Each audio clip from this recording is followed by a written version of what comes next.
next, we have my good friend, LORIE SAVIN, who is running for the 6th Circuit Court to be a judge on the 6th Circuit Court. So, LORIE, take it away. I think you're muted still.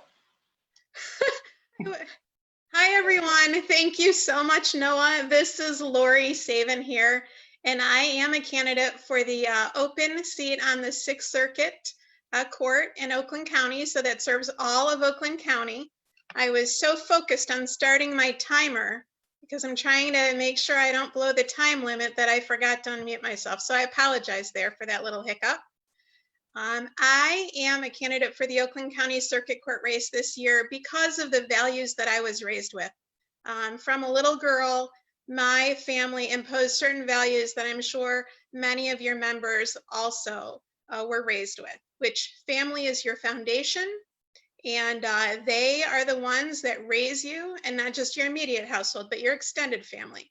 They are the foundation to set you on a path for how your future is going to look. Community, we've got a larger community that we belong to, and it's our responsibility to take care of one another. And then the values that I think Judaism imparts to all of us, which are justice, fairness, and tikkun olam, or repairing the world. I know I've spent an awful lot of time in services, and not just at the holidays, but I like spending time in services because it gives me the opportunity to reflect about what we're reading and what we're learning and the values that we impart on each other as members, and then our children, who we also bring into the fold and are raised through our traditions and values. So because of these values, I decided to be a lawyer. And 25 years ago, I passed the bar and became a lawyer. And I've been focused. The reason I wanted to be a lawyer is to focus on the values I was raised with. The importance of making sure that everybody received justice, that everybody was treated fairly. And my biggest concern in this system, since I was a little girl, because of my own family circumstances, was that children were listened to, that they were valued, and that they were cared for, and that the justice system looked out for them. So that's why when I started as an attorney, I worked for legal aid in their domestic unit, and I represented people that needed the help, that wouldn't have lawyers to represent them if we weren't there when they were fighting for their own families or getting a personal protection order from somebody that they thought loved them but really wanted to hurt and destroy them. I moved on to be a guardian ad litem representing children in abuse and neglect cases, which was the best job one could ever have, as long as you could handle the very difficult situations you were faced with. And then I was in private practice doing things, not just family law, a lot of other sorts of work because I was in a small firm. But for the past 17 years, I've been a referee at the front of the court, which handles a lot of hearings, both to enforce the custody, parenting, time, and support orders, and also to modify those orders when people need them modified.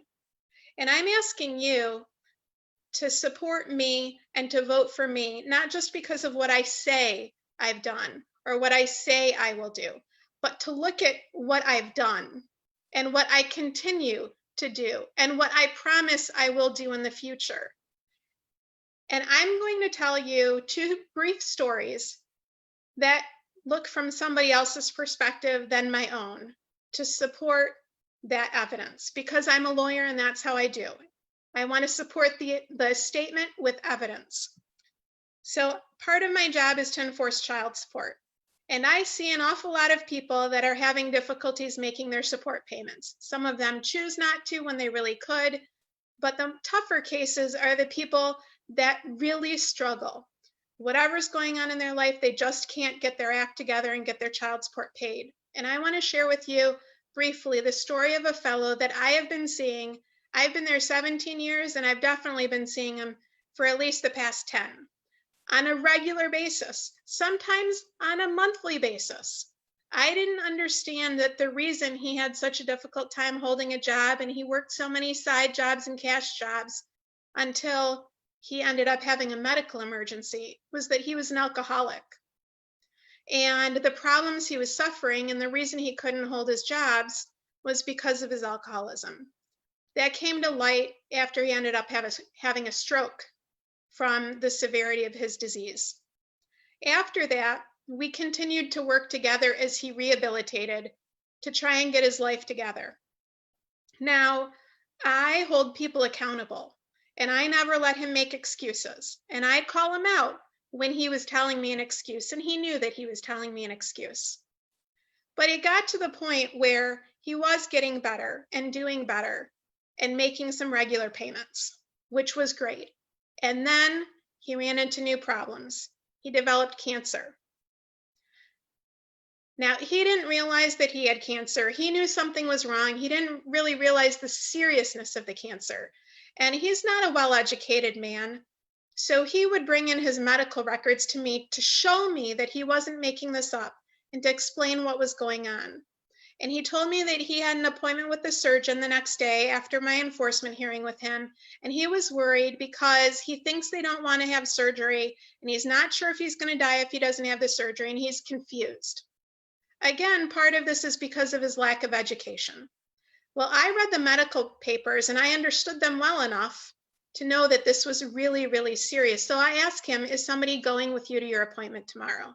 And he tells me, no, I'm going by myself. And I convince him that he has to have a family member go. And I share with him my mom's story when she had breast cancer, about how I went with her appointments, not just to support her, because it's helpful to have a second pair of ears.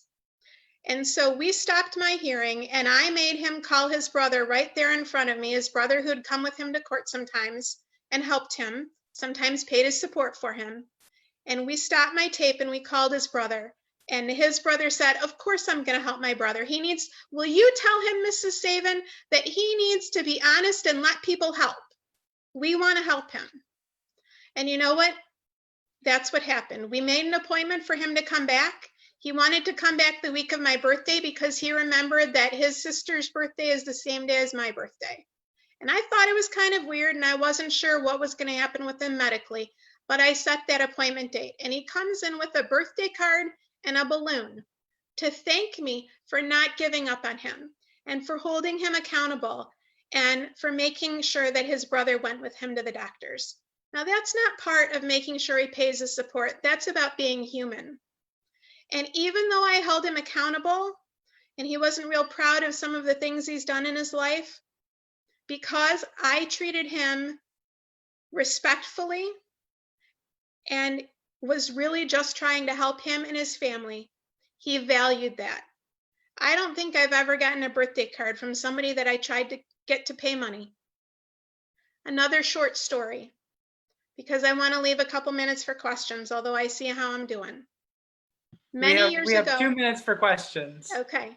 Many years ago, there was a little girl I had to interview because her parents didn't agree about a parenting time schedule. And she had to travel a long distance because her mother moved with her down south for financial reasons while her dad lived here. She remembers me interviewing her so that when her parents came back to court just a couple months ago, she knew she wouldn't get up to travel up here, and she knew that I cared and that they were going to see me. So she sent with her parents a letter that she double sealed so she knew nobody would open, so that I got to hear what she had to say. Because she knew I cared and that I would make the very best decision I possibly could for her. And you know what? That meant a lot to me. I think it meant a lot to her. That's why I want to do this job, so that I can continue to work with the families and help with the families and problem solve.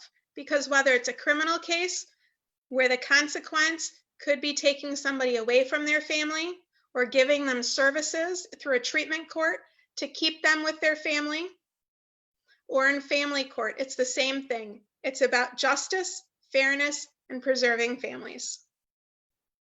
Well, thank you so much, LORIE. And I think anyone who's watching this and our members who will watch this in the future can see that you are an eminently qualified candidate for this office. And, you know, we definitely look forward to our members being able to evaluate your candidacy in our endorsement voting process. So Thank you so much, Lori. Oh, Michael, you have a question?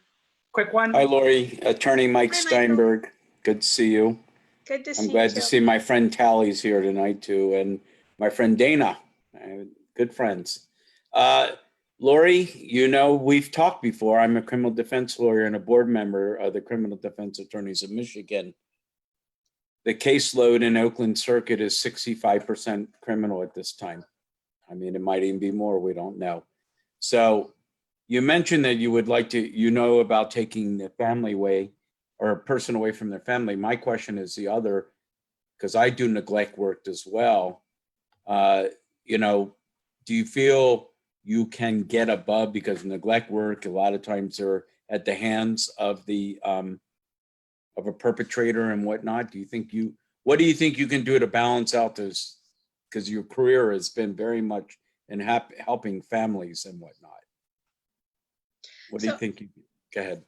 I think that I'm able to balance both the responsibility and accountability for people that have committed an offense with the need to also recognize that they're a human being, and not only is the criminal justice system punishment, but it's also rehabilitation. So let me give you an example. I've seen a lot of people in my cases that have committed crimes and gone to prison, and the difficulty that they have in trying to build their life afterwards when they're released. So that's something that is required for some people to go to prison. And I'm not saying that we don't incarcerate people that need to be incarcerated, but I think we also have to consider alternatives to prison when they're appropriate, and that hasn't been done enough of until a lot of discussion has been happening more recently, or also making sure that the conditions when people are on probation are reasonable and that they're going to be able to be successful. Because if you set somebody up for failure when you're ordering somebody to probation, that's really not helpful for anyone. And I want to just thank the caucus and Noah and Yehudis for setting this up, because what you guys have done in what's basically your infancy as a caucus is absolutely amazing. So thank you very much. Thank you so much, Lori. I appreciate it.